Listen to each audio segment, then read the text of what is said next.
My reply to BigLundi's video on consequentialism, virtue theory, and deontology. Starting with deontology, because that's the one he starts with, my criticism of the idea that we should do good because it's good and has nothing to do with its consequences is that it's just basically fuck that idea. If you're a good person just because you're a good person, not because you do anything of good consequence, because you're just fucking awesome, that some golden light shines out of your asshole and that makes you good, but it doesn't do anything to help starving kids with cancer in Africa with that also have HIV and they're addicted to crack, then good for you. You're good, but it doesn't really help up us much. So fuck off, you bastard. It's like being good at imagining a square. It's pointless. You're not contributing anything. But of course, on the other hand, there's consequentialism, the idea that it's good strictly because of its consequences and not because of the intent, or not because of there being some sort of actual good. Just this consequence turned out good for some people, and they liked it, and they were happy, and they smiled. But the problem here is that if there is no such thing as good, how can you say these consequences are good? It kind of leads to nihilism. Of course, if we say they're good because it makes more people happy, then I could do something. I could try to kill a baby, but somehow stumble and end up making 20 people happy because my stumble stabbed myself and I died, and that got rid of one more baby killer. And all of the pro-life people clap their hands. Those 20 people are all pro-life. That's what it is. Now,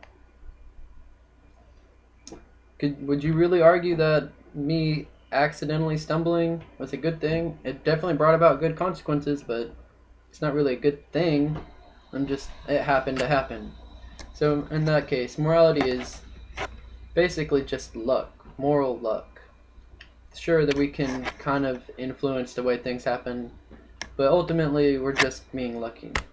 If I gave $1,000 to a man who said that he just needed the money to figure out how to cure cancer, then I'm, in my heart of hearts, I think I'm doing a good thing. But it turns out that he's actually a fucking homicidal maniac, and he goes to kill everybody that's ever had cancer, and he's like, "Ha, I've cured it. See, there's no more cancer. They're all dead." Never mind the fact that there's more people going to be alive that has cancer, but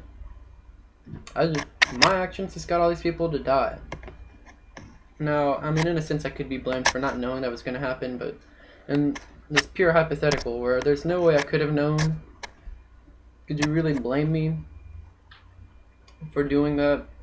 You couldn't. I'm sure you wouldn't say it was immoral of me, but would you say it's moral of me to have done that? I wouldn't really say so either. You can't go strictly by the consequences, is what I'm getting at.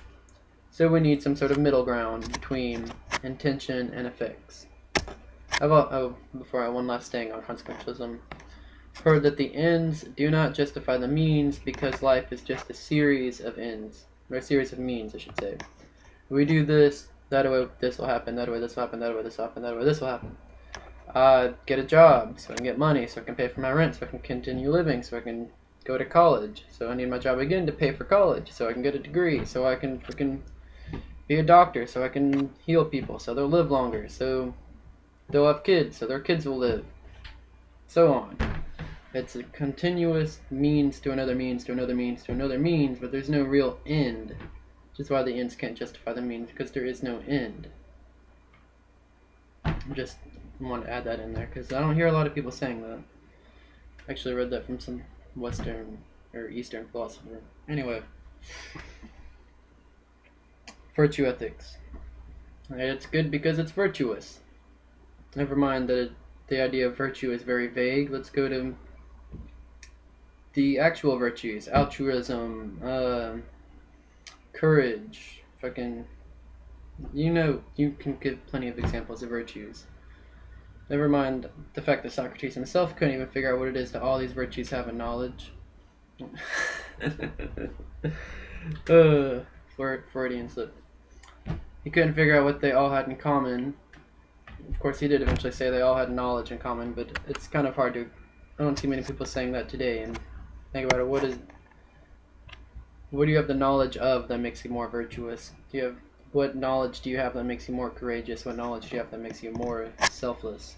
Is it just having knowledge and then these things are all a side effect of it? In which case, having knowledge is kind of an attribute of virtue, but it's not really what it is. Not to mention, Plato and Socrates, both one or the other, or both, kind of explained how, or at least led me to believe that we're never going to have any sort of true knowledge. We're going to have true opinion. In other words, I could guess an answer and be right, and I could even guess an explanation and my explanation be right. But I can't know for a fact, because knowledge would have to be some sort of pure knowledge, would basically be something from another realm, if it even exists. So we can have a true guess, like, there's a fucking chair. Is it really there? I'd have to give you what the essence of a chair is. A chair is not a seat made out of wood with some 4 legs and a back. These are just properties of the chair. You get where I'm going, though. We can't really know what virtue is. We can only know the properties of virtue. So, and then there's the whole different cultures have different ideas of virtues. You might think it's okay that 2 guys should hold their hands because it's respectful and therefore you're being virtue. That's not even a good example, because either way the virtue is respect. But you should understand what I mean. Different cultures have different virtues. Now, my whole take, and you could say that this is virtue, the ethics, or you could say it's ethical egoism. It's somewhere in there. I'm still not completely sure on what it is, but in fact, I've just recently kind of come up with this idea, and it seems so obvious that we should have all thought of it to begin with. I think that what's moral is what serves our basic needs, our need for our biological needs, our need for stability, our need for socializing, with our friends and family, our loved ones, our need for love, you could also call it. Then our need for esteem, and that's the 4: esteem, social, stability, biological. You can call them by different names, but it's the same things, same 4 things, and they're all interrelated. I don't agree with Maslow on the hierarchy, because I think they're all equated, and one's just as fundamental as the other. And where I differ from an ethical egoist or psychological egoist is, for selflessness is needed for our esteem. It's also needed for stability and needed for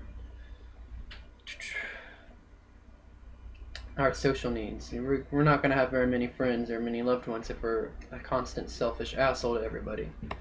And we're probably not going to feel very good about ourselves if we're a constant selfish asshole to everybody. And if we're a selfish asshole to everybody, we're not going to have a whole lot of stability in our lives. Because stability requires having a job or a source of income, a shelter. Stability requires their physical, biological needs. So we're not really... I'm sure it's technically possible to live, to get along with your biological existence and still be a complete asshole to everybody you've ever met, to the point that you're become a hermit. But it really seems like it'd be a difficult thing. So I think whatever it is that fills your actual needs, not just your wants, that's what should be the moral thing. Of course, there's also, everyone has different needs for their esteem. Everyone has different levels of socializing they need. And I mean, I'm sure we have some variation of our biological needs. Stability, it's kind of a yes or no thing. I don't see how you can be more or less stable. If it's less stable, you might as well just say it's not stable. You have a house, but you're not sure if you're going to have it for 3 weeks, or you're not sure if you're going to have it after 3 weeks. It's sort of stable, but I'd just go ahead and say it's not stable, because I'm starting to ramble. But my point is, if you were to define virtue more objectively in terms of does it fill your needs or not, then I could definitely agree with that. Of course, if you want to call that ethical egoism, then I'm an ethical egoist, even though I don't really like Nietzsche or someone who thinks that we should be selfish. That the only moral obligation we have is to ourselves. Because I also don't believe in any sort of moral obligation. I believe that you should be good, because it's going to make your life more meaningful. I'm still working on getting away from nihilism, because for like the longest time I've been a nihilist. Well, I'm only 20, I can't say I've done anything for the longest time, but I just always had the feeling there is no moral truths, and there's no, why should I believe this is better than that, because we're all going to die in the end. Well, if doing something gives you more meaningful life, and that doesn't necessarily mean that you're more happy. I'm not saying that it's all about hedonism.